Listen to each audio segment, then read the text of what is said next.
Coming up next on Passion Struck. My coach kind of laughed and he's like, "Hey, Jen, I've got the perfect world record for you. I think you should be the first female to climb the 7-second summits." At that point in my life, it sounded like a tongue twister. I didn't even know what he was saying. I'm like, the seven what? It was the 7-second summits. It's the second highest point on each of the 7 continents. It has only been done by one male. It's harder than the first 7. You would be the first woman. And he goes, think about it. 7 continents, 7 mountains, 7 children. It's a jackpot.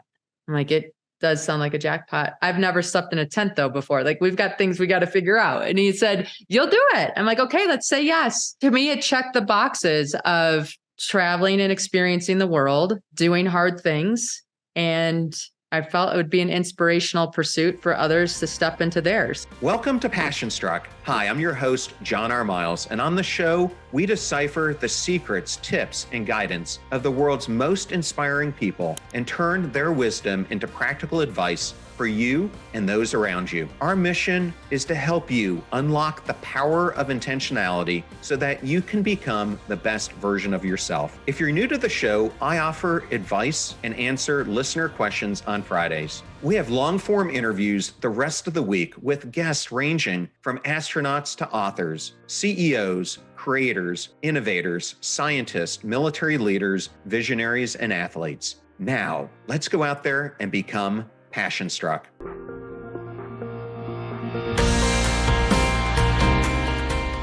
I am so honored and thrilled to have Jenn Drummond on Passion Struck. Welcome, Jenn.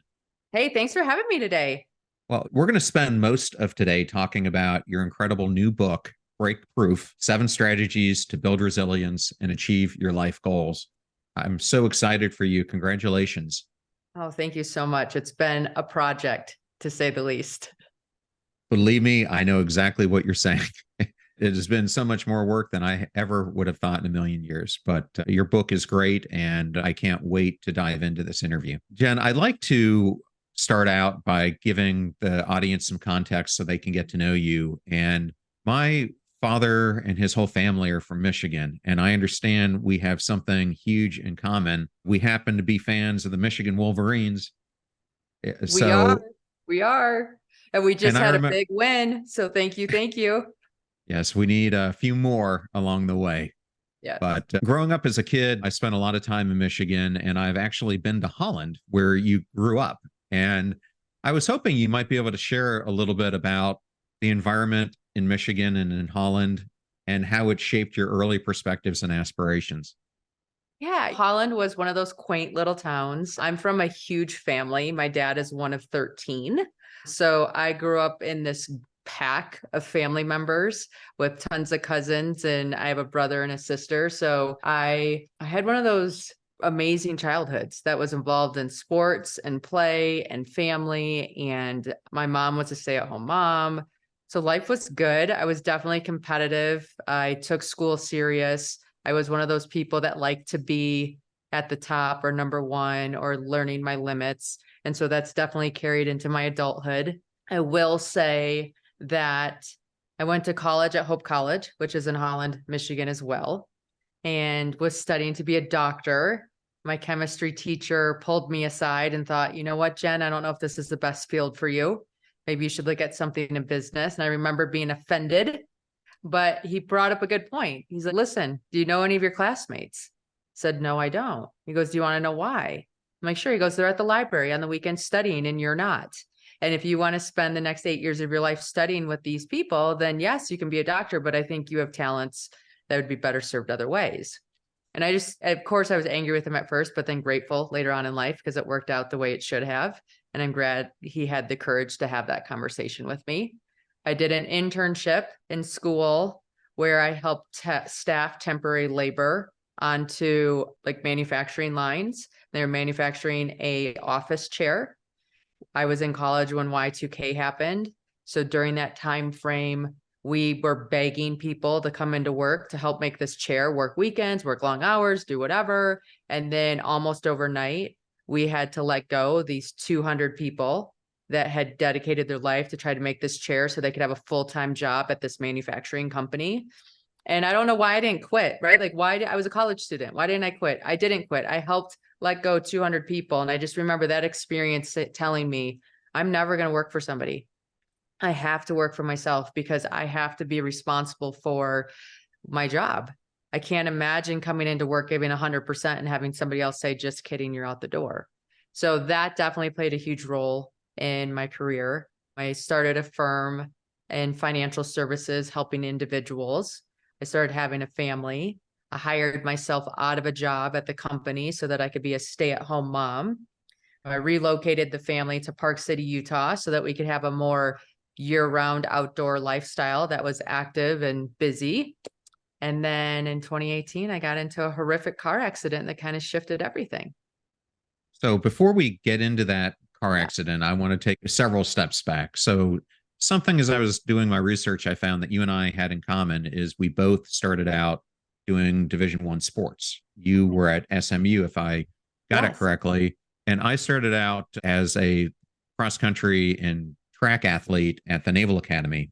And I did it for a few years, but I just kept running into injury after injury and had so many stress fractures. I was starting to spend more time in the swimming pool or on a spin bike than I was actually running. And so, unfortunately, I had to give it up, but I learned so much through sports. And I was hoping you might be able to share some of the things that you learned through that sports aspect of your life that have carried with you. Yeah, no, definitely. I think sports have played a huge role in who I am. Some of my favorite things about playing soccer is that you had an hour and a half. That's it. Like the game was over in an hour and a half. Like it was, so you could put everything on the field and leave it on the field because in an hour and a half it was done. And I think a lot of times we forget that whatever we're going through is temporary. It's not forever. So leave it on the table, give it your all, do what you can. I remember a coach talking to me once. I was a striker, so I like to shoot the goals in. I loved the sound of a pretty goal, right? I can hear it in my head now where it hits the net and it runs down the background and like everything being set up perfectly. And for a while, I wasn't scoring because I kept trying to set up that perfect goal. And then I would get intercepted or the ball would get kicked out of the way or whatever. It was really hard to get that perfect goal set up. And finally, my coach pulled me aside and he goes, Jen, no one remembers what your goal looks like. They just remember that you got the ball in the net and what the score of the game is. So why don't you just get the ball in the net? And then after you have 3 goals, then you can look for the pretty one. I'm like, okay, fine. They call it a hat trick when you get 3 goals in each game. The next 18 games, I got 3 goals a game, sometimes more. And it's because I allowed that perfect setup to be whatever. I just wanted the ball in the net. It didn't matter what it looked like. And I think a lot of times when we're doing things ourselves, we're so caught up in what it looks like instead of just getting it done.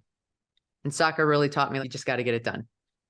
I think there are a couple things there that you highlighted that I love. One of them is this concept that trying times end, which is something that I try to share too, because if we use our perspective to cognitively reframe situations we're in, it can help us get through so many of these adversities that seem like they're never going to end. But if you just reframe it as maybe it's like going to Christmas dinner with a family member that really drives you nuts. But if you think about that as it's just a couple hours of your life, it makes it a little bit easier to move through.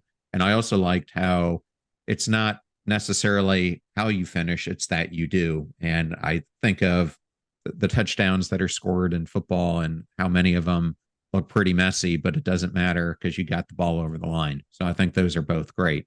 And I have older kids than you do. Mine are now 25 and 19, but I always have this fear of my son moving away. And being in this big family like you were in, what was it like for you to tell them, hey, family, I'm moving to Utah? Yeah, no, not well received at all. Why would you want to leave this Midwest vortex? Everybody's here. Everything's here. This is so magic, blah, blah, blah, blah, blah. And I'm like, okay, I'm just going to try it. So I literally went to Utah, Park City for 6 months and it was a 6-month trial. By month 2, I'm like, we're moving. but I couldn't tell everybody at home that yet. They needed to see us thriving and having a good time and coming out to visit to see why we would even want to move 2,000 miles away from home. But I have 7 children, 5 boys, twin girls at the bottom. And in Michigan, those winters are gray. They're indoors. They're not a lot to do. Out here in Park City, we have sun so many days out of the year. And so when you're skiing in the winter, you're skiing in sunshine, you're outdoors. It's just such an outdoor lifestyle. And it was a great way to burn energy out of little bodies. And it's a direct flight to Detroit. It's not terrible. It was a hard move for everybody at home, for sure. So I have 2 kids and I know what it was like raising them. You have 7 children. Yes. Can you tell us about this journey to motherhood and the dynamics of your family life? Yeah. Well, it was a struggle, right? It was fascinating. I struggled getting pregnant, right? Every month the pregnancy test would come back negative and I felt like a failure. And it's the one thing we're born to do as women is to carry babies. And my body couldn't do that natural thing, which had an own guilt, shame story tied to it.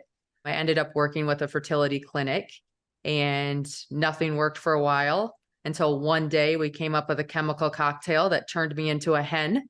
And all of a sudden we got a whole bunch of eggs, which became a whole bunch of embryos. And we planted 2 and I got my son, Jack, who's my oldest.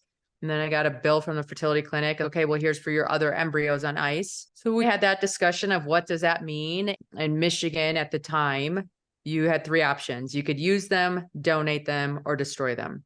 Destroying them just was not even in the realm of possibility for me, especially with the journey that I had been on. Donating them, I didn't want to be like, are you my kid? Are you my kid the rest of my life? It didn't feel right.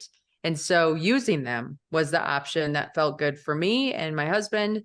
We thought we'd get 3 to 4 children. We ended up getting 7. Luckily for me, I grew up in a huge family. So I have a brother and a sister, but when my dad's one of 13 and you're just used to that energy and chaos and crazy. So I think I was primed for it at some level with that. I wouldn't change it for the world, but it's busy. It's expensive, but it's fun. I have to ask, I understand during COVID that you might have had to become a teacher for this large family. What was that shift like? Oh my goodness. So this happened, right? Like after the car accident, after I'm like, okay, I'm going to get into me again. And I'm going to put like the mom hat on like, it's going to be an and, not an only. And so all of a sudden I start setting these goals. And then right away, the universe hits me with COVID. And it's like, oh, guess what? You're not going to go climb a mountain. You're going to stay home and homeschool 7 children because school is shut down. And I just remember thinking, this is funny, universe. Thank you. So yeah, it was challenging. We got lucky. We were probably the people that did COVID the best out of anybody I've met. Oh, I was on my way to a ski race down in Idaho with 2 of my boys. We were running late. I got the phone call in Salt Lake City, which is about 30 minutes from my house, saying the race was canceled. It was 8.5 hours away. So grateful that I was running late because otherwise I would have been there and had to drive 8.5 hours back. That the race was canceled because of this thing called COVID. I called the nanny who helps with the kids and I said, hey, I think this COVID thing's going to shut things down. Let's go to spring break early. She's like, I'm in. I'm like, okay, perfect. So I called this house that we were renting in Hawaii. And I'm like, hey, can we come Saturday? And she's like, sure, I can get it ready. So we send the kids to school on Friday. We packed all their bags to go to Hawaii on Saturday. They don't cancel school on Friday like I thought they would until about 8 o'clock at night. Hey, this COVID thing is going to shut school down, blah, blah, blah, blah, blah. So I was like, okay, we got lucky. We called it right. We went to Hawaii Saturday morning. And then Hawaii didn't shut down till April. So we were there for the month of March. School that ended up opening. The house that we rented, the people are like, hey, we can't travel there. If you guys just want to stay to have the house be used, we'd be happy to have you stay.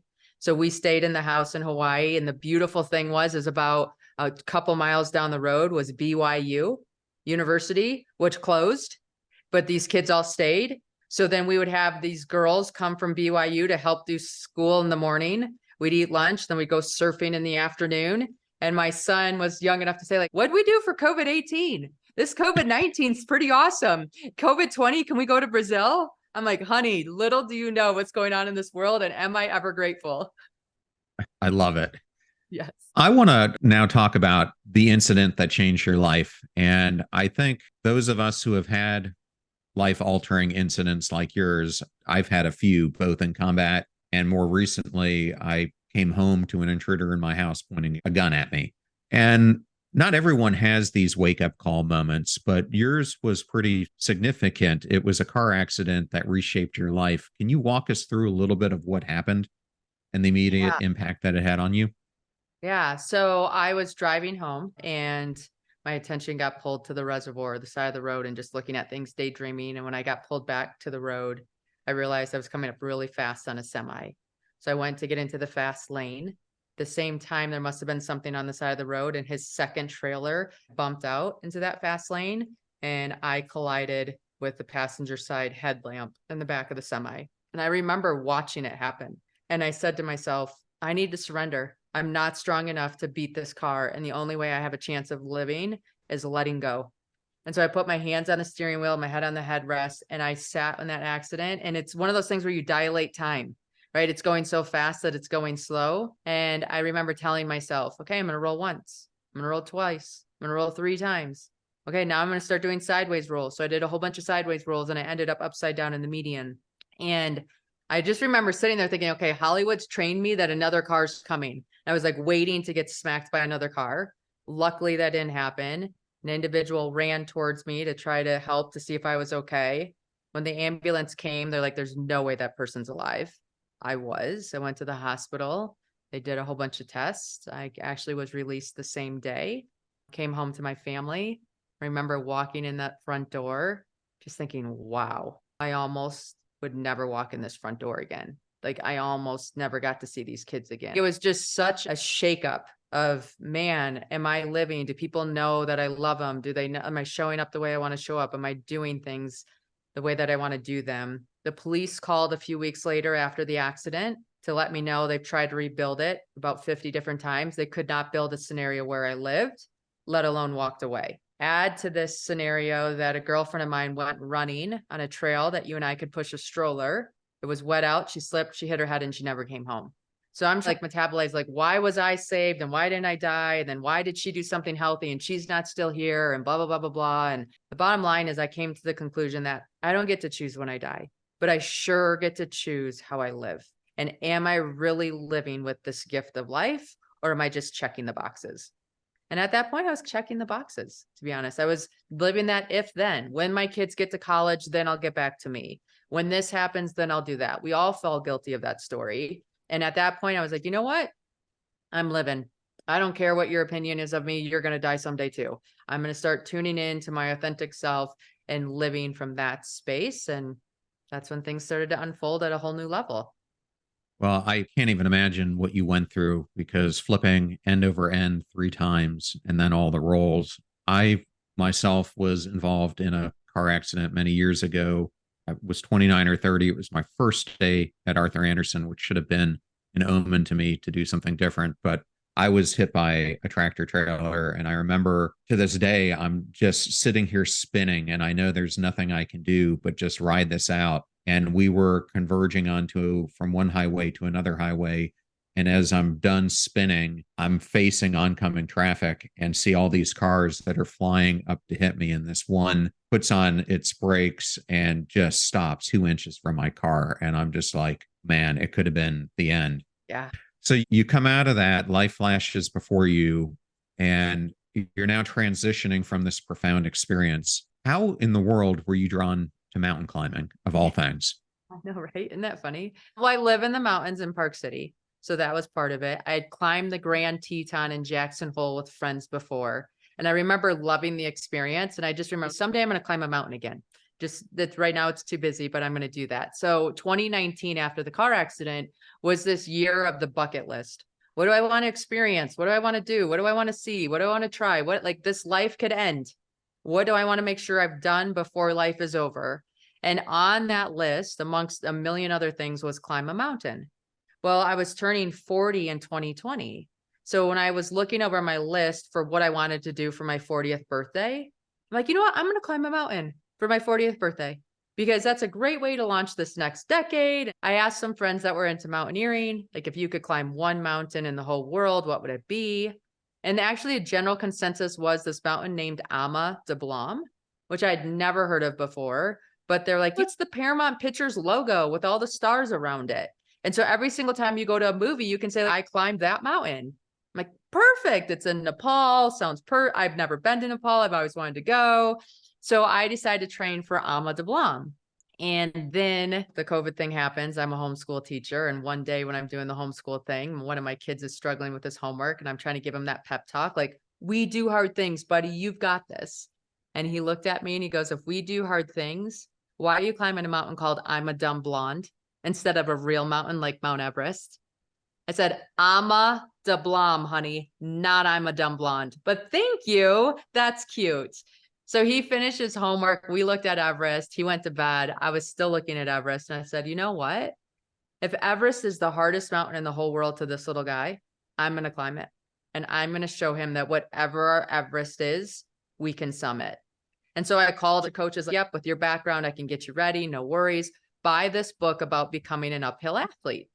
So I bought this book about training to become an uphill athlete. And in the front, there was a lady who got a Guinness World Record for doing something in the Alps.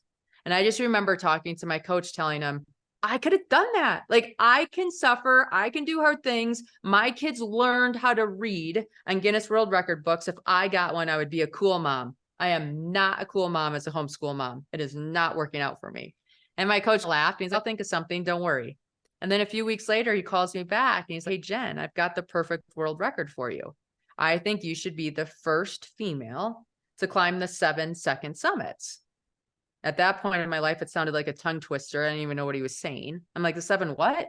It was the 7-second summits. It's the second highest point on each of the 7 continents. It has only been done by one male. It's harder than the first 7. You would be the first woman. And he goes, think about it. 7 continents, 7 mountains, 7 children. It's a jackpot. I'm like, it does sound like a jackpot. I've never slept in a tent though before. Like, we've got things we got to figure out. And he said, you'll do it. I'm like, okay, let's say yes. To me, it checked the boxes of traveling and experiencing the world, doing hard things. And I felt it would be an inspirational pursuit for others to step into theirs. There's definitely something in that number 7. So I love that story. And I wanted to just frame it this way. So many people I've talked to always say, I would love to do this and take on that challenge or write a book or whatever it is. But I've got kids, I've got my job, I've got my husband, I've got my friends, my family. I never have enough time to do the things that I want to do. Well, you run a business, you have 7 kids that you were homeschooling. How did you create the you time to pursue this goal? And what do you recommend to others? Yeah. Well, you first need to get really clear on who you are. So for me, I had 3 things. I'm a mom first, a business owner second, and an athlete third. So everything had to fall into those categories, and it had to be time-wise to those categories. If my calendar was 40 hours a week athlete, and then I was an athlete first, not a mom first. So that was an interesting thing to balance, but you get creative. So you say, okay, I'm going to do this thing. And I would plug in all the kids' activities. I'd plug in some work stuff. And then I'd meet with my coach. I'm like, okay, what are we going to do?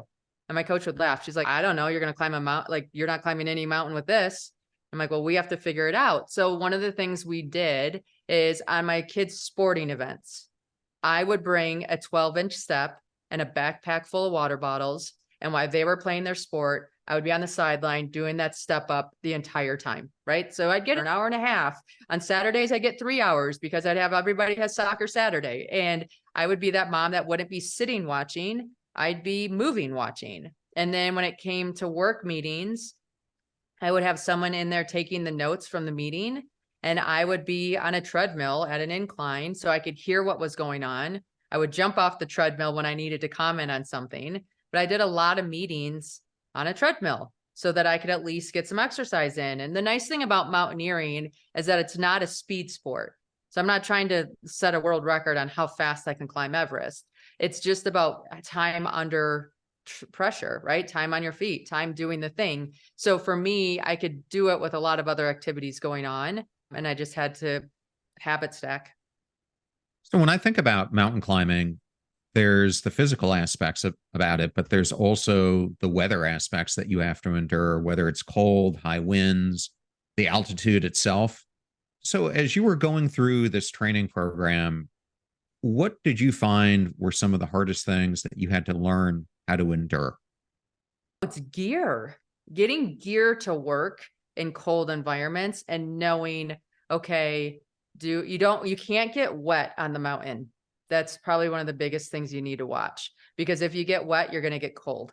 So you're always managing your temperature as much as you can, because you want to stay under that sweat threshold. And as you get higher up the mountain, there's less oxygen. So your muscles are working harder. So they want to sweat faster, even though it's colder. Anxiety, right? Like I have a fear of heights. So sometimes in certain environments, my body would want to sweat because I'd be like, okay, I have to go over this crevasse. And if I fall, it's 2,000 feet to the ground. This is crazy.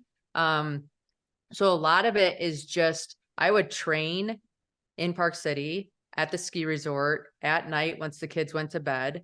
I would ski up the hill and pull a sled with weights or have my backpack full of stuff. And then I would ski back down, or I'd hike up and go back down on skis so that I could just get the training loops in and learn the layering of clothing. And then having gloves that are warm enough to keep you warm in cold environments, but you have the dexterity to still tie a shoe.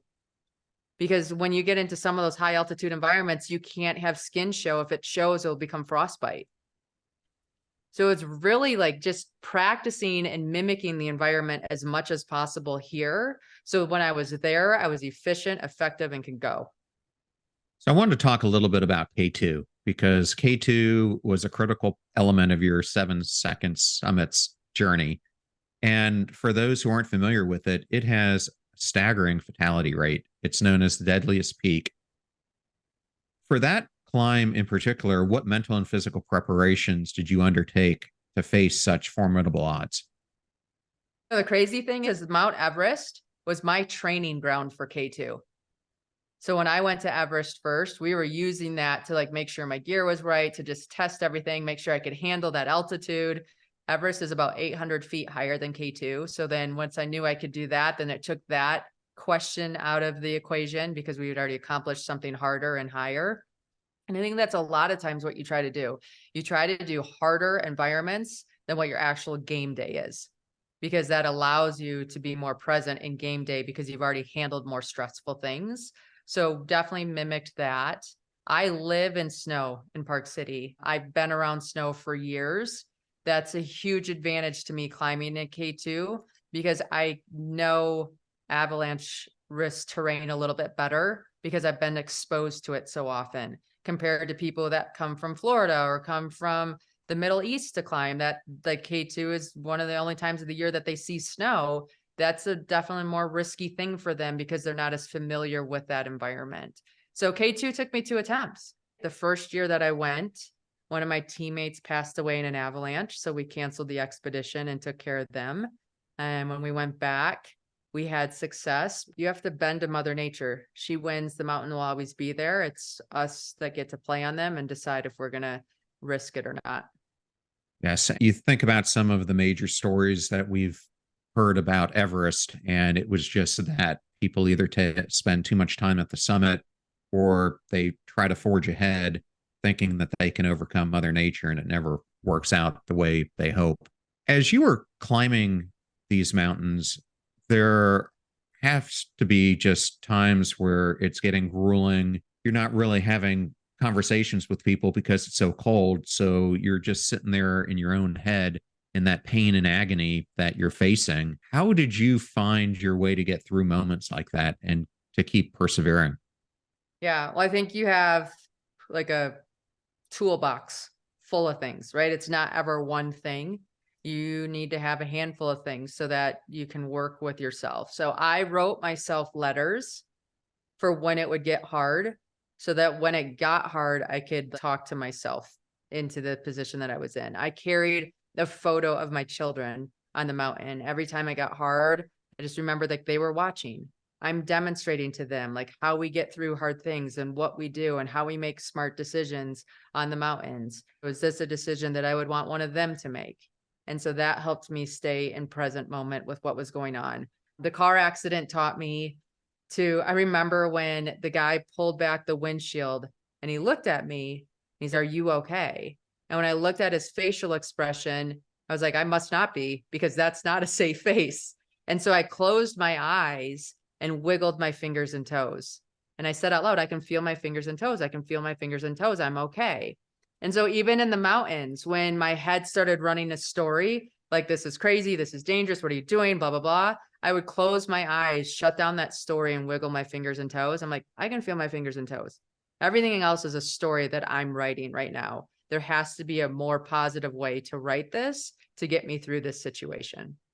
And so I would do that. I'd have music that I liked. I was the girl that brought the red and white gummy bears. And everybody knows me as the gummy bear lady, because if you needed more love because you missed your family and friends at home, everybody would come to me for a red gummy bear, which is a lot easier to say, like, can I have a red gummy bear versus, can you tell me you love me? Or we had white gummy bears, and those were courage. So anytime somebody was going through a hard time, they're like, hey, can I have a white gummy bear? And that was like just the placebo effect that we would use. But then it also gave everybody in the community a cue, hey, this person's going through this thing, be aware. And so that's kind of the stuff that we use to get through it. So fast forward June 1st, 2023. It's hard to believe that it was just 6 months ago. You become the first woman in history to complete the 7-second summits. Can you describe the moment you reached the summit of Mount Logan, knowing you were setting a world record? So you're doing it like in 10 steps, right? Because you're like, okay, in 10 more steps, I'm at the top. And you almost want to slow-mo those steps because you're never going to get them back. And that's the interesting thing about these environments that I went to. I was not coming back to them if I summited. So I tried to take them in as much as I could, because I'm like, I'm never going to see the world from this experience again, or this place again, or this view again. And so when I got to the top of Mount Logan, I took in this huge deep breath. And in that moment, everything disappeared. There was no time, there was no distance, there was no separation. I was just one with everything. It was the feeling of awe. And then, of course, you have to breathe out, and then things start to separate again, and you feel the wind on your face, and you're cold, and you think, oh my goodness, this is done. And there's a part of you that's ecstatic that it's done. And then there's actually a part of you that's sad that it's done, because it's given you so much purpose and direction and just meaning in your life that you're like, wow. 2.5 years ago, I was like, we'll see what happens. Halfway through, I was like, oh my goodness, this is really happening. And then you're done. And you're like, this just happened. What? Humans are amazing. Are you kidding me right now? And yeah, so it's all of that. It's everything. I love it. And congratulations. What an amazing compliment. I've had Colin O'Brady on the show before and talking about some of his achievements, but man, it is just remarkable. And that you did it in just a few years, really, from the time you started to you completed it. So, wow, what an inspiration. Thank you. So, I want to take that and now go into exploring more of the book. In Breakproof, you go through 7 strategies for resilience and achievement. And the first strategy, cast your vision wider and deeper, I really loved because it coincides with one of the first chapters in my book called The Mission Angler. And I have found that in this journey of creating this life aspiration that you want, often we don't think about it as really life crafting. And that if you want to envision this future self that you want to become, you need to cast that vision, as you're saying, wider and deeper than you probably even imagine the possibilities becoming. How do you encourage people to do that? Yeah, it's interesting. Mine recently unfolded, right? So I was climbing a mountain named Alma de Blanc. My son upped that challenge to Everest.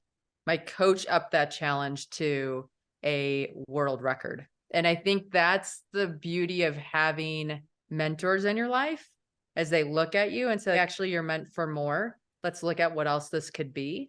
I think it's the universe giving you little nudges of, yeah, this sounds like a fun thing to do.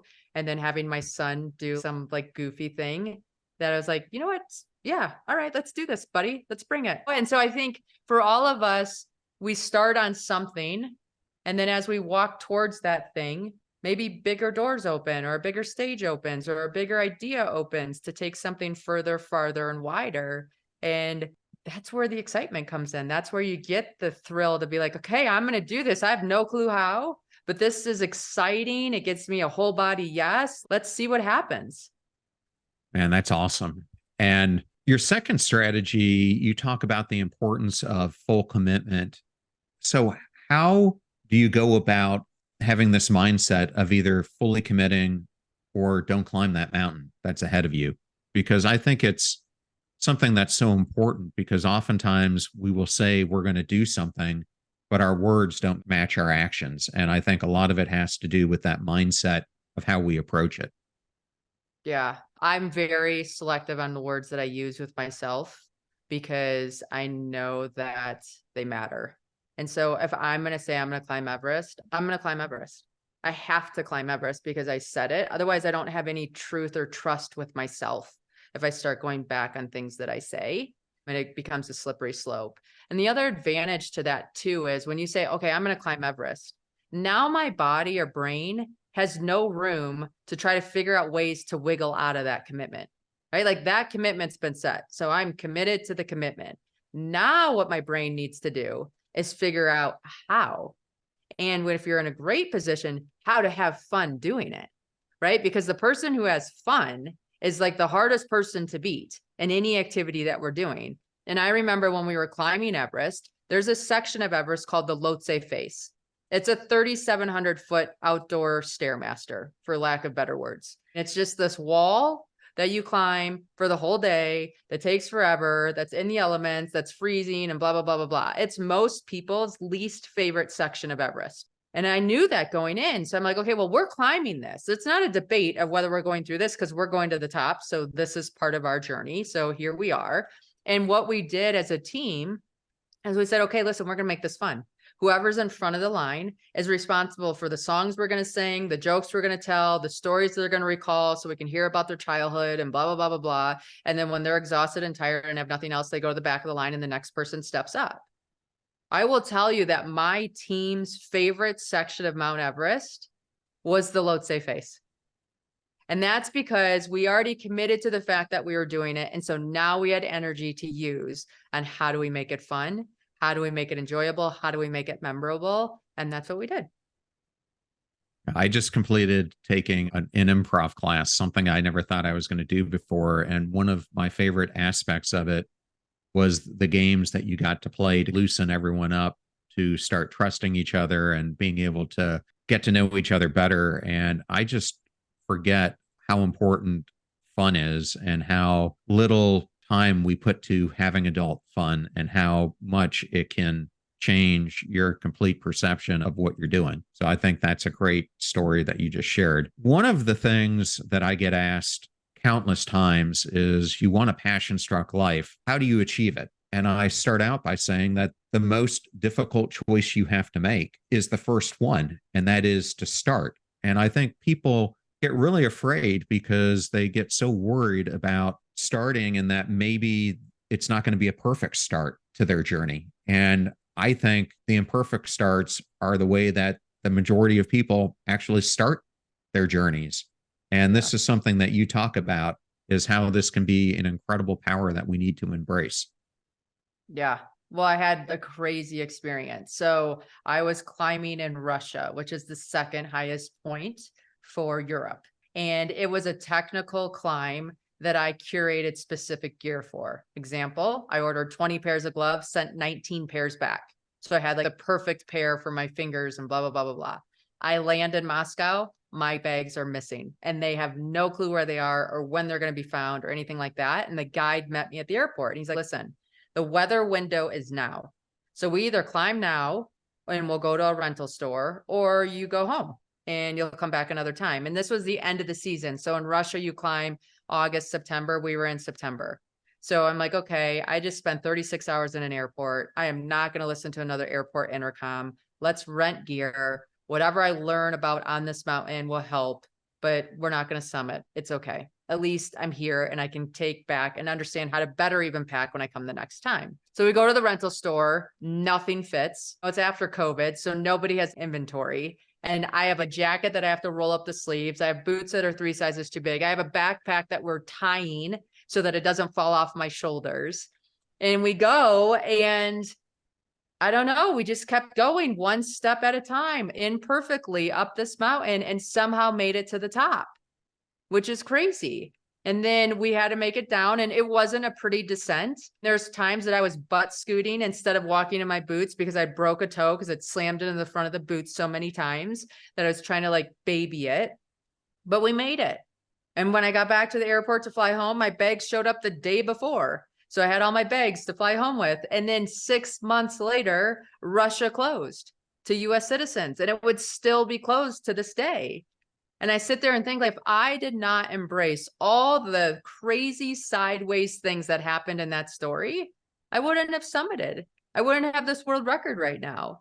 And was it perfect? Was it picture beautiful? Absolutely not. Doesn't matter. No, because we got to the top and it's done. Well, I love that. I'm not sure if you're a fan of Stephen Covey, but he has a company in your backyard. His CEO is 3 neighbors down, just to let you know. So there you go. My friend Scott Jeffrey Miller worked there for decades. I once had this sermon that I listened to that just stood out to me more than almost any other sermon I'd ever heard in church. And the pastor basically talked about Stephen Covey's saying that the main thing about the main thing is keeping the main thing. Same thing. Yes. Sometimes when we're going into our goals, the goal we think we're pursuing isn't actually the main thing that we're actually pursuing. You call this understand that the goal is not the goal. How does this philosophy resonate with your overall journey? And what deeper goal did you discover beyond the summits? Yeah. So mountaineering in general is considered a selfish sport by many people. And you can imagine me being a mom of 7 kids doing this pursuit and all the opinions everybody had of what I should be doing and shouldn't be doing and how dare I take on this quest. And I owned a company that did well, and we donated to charities and we did things for sure. But when I stepped into this mountaineering quest, I had no idea the impact I would be able to have for women worldwide. I was able to bring period products over to Africa, and I kept 400 women in school for 4 years during that time of the month. When I failed K2 my first time, I was devastated, of course, but came back a second time, was made aware of a female that was trying to train for the climb, didn't have the resources to make it happen. I helped bring resources over. I became the 3rd American female to stand on top of K2. She became the first Pakistani female to stand on top of her country's prized peak. She was one of showed Muslim women throughout the world what they're capable of and what that can do. And so I feel like I was put on that quest to show women, to show moms, to show the world, like, we're more than just one role. And when we step into what sets our heart on fire, which for me is mountaineering, so much goodness comes from it that you didn't even anticipate or plan or could figure out. But because you did you, the universe lines up and allows you to participate in things and make differences in ways that I could have never had impact in my field or my job or my life before. And I think it's so important for us to just own who we are, live that truth out as best as we can, because we give permission to others to do the same, and we will have impact. Our story is much more than our success story. It's the significance of inspiring others to do things that they desire. Love that you ended on that, because Passion Struck is really about how do you create a life of significance. And that's exactly what we're trying to teach the listeners on how to do. Jenn, if a listener wants to learn more about you and your story, where's the best place for them to go? Yeah, so check out my website, jenndrummond.com. You'll have access to buy the book. You'll see some of the little challenges that I put on. You'll have all my social media handles. reach out, say hi, let me know what you're up to. It's my favorite thing about doing podcasts is meeting the people afterwards. Okay. And I've got one fun question to end with. Yeah. You have had so many significant achievements already. If NASA selected you to be on the inaugural mission to Mars, and once you landed, you could set an edict for the future of humanity on the planet, given what you've gone through in your own life, what do you think would be the edict that you would want to set? I want to tell people to have fun. I don't know what your religious background is or what you believe, but we were created to not be so serious, to not be so concerned, to not be so worried, to not be whatever. We're here to have this playground of a world and now playground of Mars to experience ourselves being human and taking care of one another. And I think the biggest thing that we're all missing in today's world is having that true, authentic fun. Well, Jen, thank you so much for joining us. It was an incredible honor, and what an amazing book and journey. Thank you. I thoroughly enjoyed that interview with Jenn Drummond. What an inspirational story. And I wanted to thank Jen and Mango Press for the honor of having her appear on today's show. You're about to hear a preview of the Passion Struck podcast interview that I did with Dr. Scott Rick, an associate professor of marketing at the University of Michigan Ross Business School. Our interview focuses on the emotional causes and consequences of consumer financial decision making, with a particular emphasis on the behaviors of tightwads and spendthrifts. So the more activity we saw on the insula, the less likely people were to buy the item. It was as if we were seeing this distress signal saying, stop, don't do it. And it was evidence in our mind that there is what is called a pain of paying that kind of serves as the brakes. Like the more distress we have, the less likely we are to spend. And we think tightwads are particularly saddled with this pain of paying, this distress. The fee for this show is that you share it with family or friends when you find something useful or interesting. If you know someone who wants to tackle their own personal challenge like Jen did, then definitely share this episode with them. The greatest compliment that you can give us is to share the show with those that you love and care about. In the meantime, do your best to apply what you hear on the show so that you can live what you listen. And until next time, go out there and become passion struck.